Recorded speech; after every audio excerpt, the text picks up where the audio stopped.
Good morning, everybody. I'm Coach Tom. Welcome to my channel, Creating Your New Reality. I'm a self-actualization coach.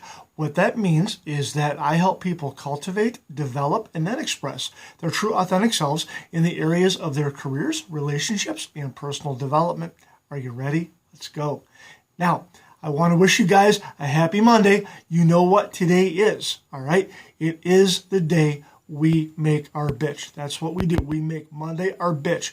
We do not fear Mondays. We're not like other people. We don't waste our weekends worrying about what Monday is going to bring. Some of us start worrying on Friday about what Monday is going to be. What we do is we wake up, we hit it hard because we've done all the right things. Now, how do we do the right things? How do we know that we have done the right things to make Monday our bitch? I'm going to tell you, all right? What we're going to talk about today, and this will be the subject of a few more videos, are the magical keys of preparation, okay?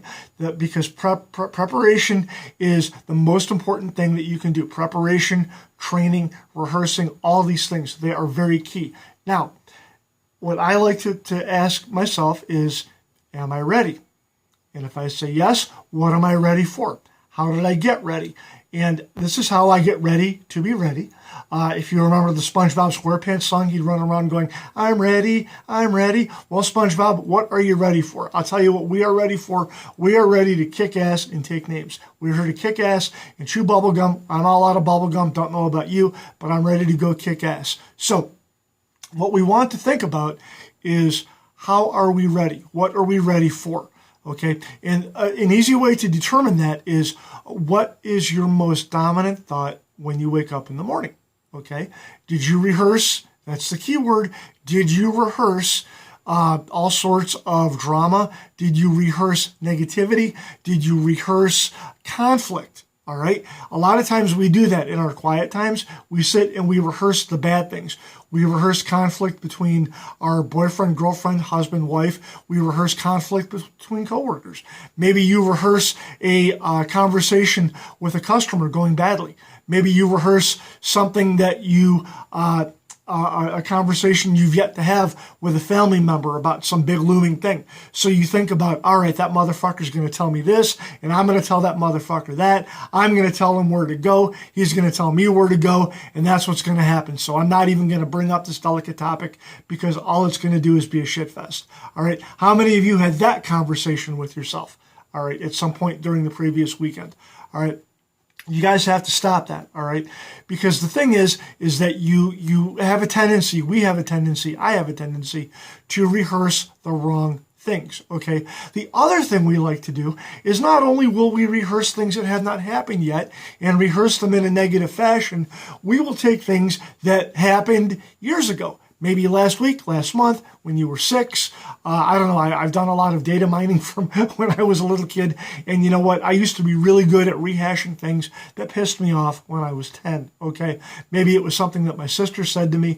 Usually it was something that my mom said to me, or there was some level of misunderstanding between me and my dad. Let's say that was always a big one. And I'll tell you what, I've been going through a lot of that lately, rehashing a lot of those things, because as I said in my last video, my dad's in hospice now.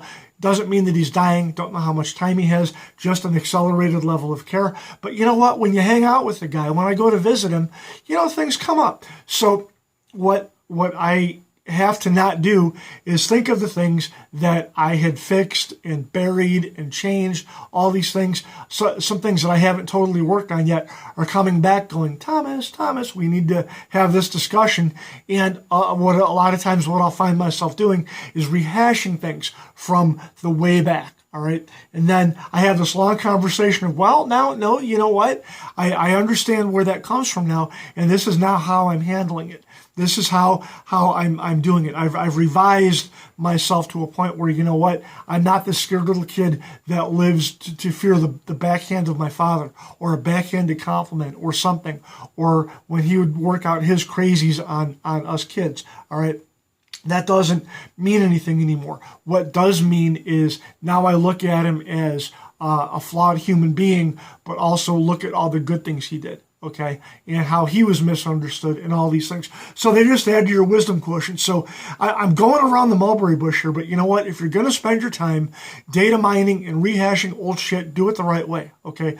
Look in the area of positivity, okay? What good can you get out of that? What have you learned from it? How can you be a better person? How can you imagine more lovingly for that person? How can you imagine more lovingly those memories? Okay, how can you spin those memories? How can you revise those memories? And that's something for you Neville Goddard fans out there. How can I revise those old thoughts to now create the new reality of, you know what, my dad really was a great guy. He worked his ass off for us kids. And because of that, I learned so many great things. And you know what? I don't think about some of the anger that he took out on me. I don't pay attention to that. That never, I remember when he used to do that, and then that stopped. And then I was built up the way I needed to be as a young man. And then I was taught, okay? Those are the lessons. As boys, all we seek is to be taught by our fathers. That's the biggest thing that we need, is that teaching and that guidance. And when we have fathers that are so wrapped up in their own lives, sometimes through no fault of their own, we don't get that guidance, okay? Then we stray. And we're one bad relationship away from ending up strung out on drugs or in the gutter or dead or in prison, all those things. All right, that's reality. That's what happens. And you know what? I was left to raise myself as a young man. My dad, you know, my siblings were very fond of telling me the story. I'm the youngest of 4 kids. If we wanted to go see our father, the housekeeper / babysitter would take us to McDonald's, where Dad was making quarter pounders on his night job, just so he could keep the roof over our heads. All right. So props to my dad. You were a complete warrior. I've told you this. You know, it's not like there's anything left unsaid between us, but. So anyway, I know I'm riffing here. I'm just freewheeling, but I want you guys to understand, you've all got family trauma. We've all got things of our past that suck, that hurt, that drag us down. And if we're paying attention to it, we're still fucking bleeding on a lot of these things. All right. So what you've got to do is revise and rethink how you tell yourself about what happened. Rehearse that. Rehearse the good things. Okay. And you know what? You will begin to change when you have positive memories instead of negative ones.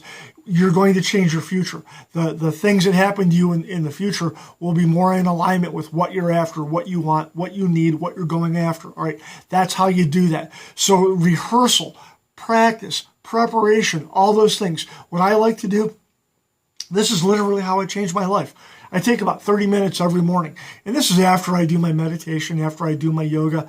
And sometimes I fail and I don't do those things. I whack the snooze button about 10 times and then I wake up. But I always make time for this, all right?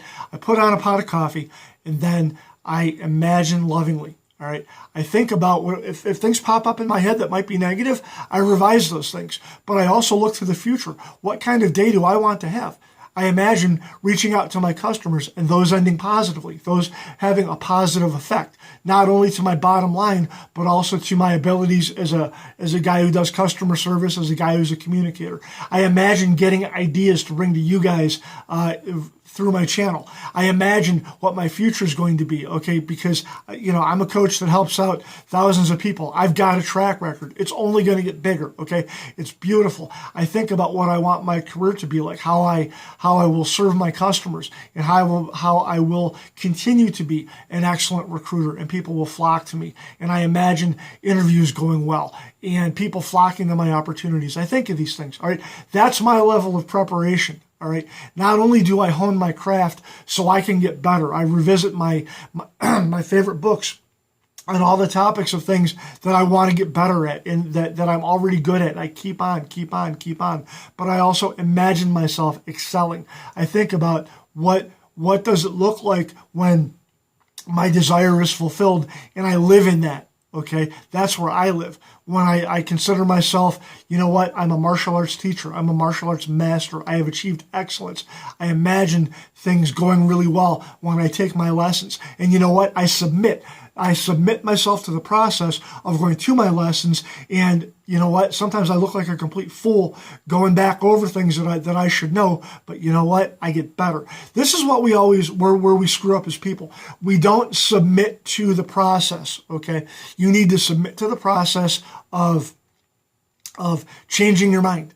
Okay, so rather than keep fantasizing about the same things that tickle your monkey all the time, okay, whether and it trips good emotions, bad emotions, instead of doing that stupid shit, what I want you to do is submit to the process and buy into what you want, buy into your reality. Neville Goddard calls it buying the pearl of great price, meaning understanding that you are the operant creative power in your life. Okay, that's what I had to do. I'm responsible for everything.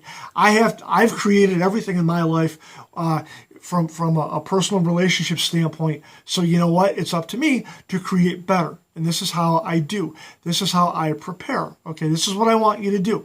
Hone your craft. Okay, work on that. Practice what you need to practice. Work on your scripting. Work on your things. Whatever you want to do to get better at, dive into that wholeheartedly. But also spend time in your mind, okay, watching yourself and not watching yourself. Don't imagine in the third person. That's a whole other video.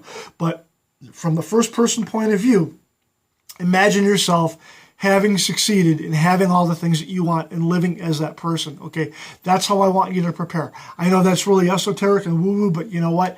I don't care. It works. It's better than rehearsing and dredging up the same old bullshit garbage that keeps you from succeeding. Okay, so that's what I want you to do. I want you to prepare with excellence. I want you to rehearse the right things, and I want you to hit your day, all right, as somebody who is a well-prepared warrior, male, female. You are all gods and goddesses on this earth. You are all kings and queens on this earth. I love each and every one of you. I absolutely believe in you 100%. Hit that like button, subscribe, share. I want you to talk to me. You see my email address down below. I want you to talk to me. Tell me what's up, people. Hit me up on the socials. You look for Creating Your New Reality. I am on Instagram. You'll find it on Facebook. Okay, join the groups. Talk to me. Let's roll. Let's do this. All right. I love you guys. Happy Monday. Go get them. Bye-bye.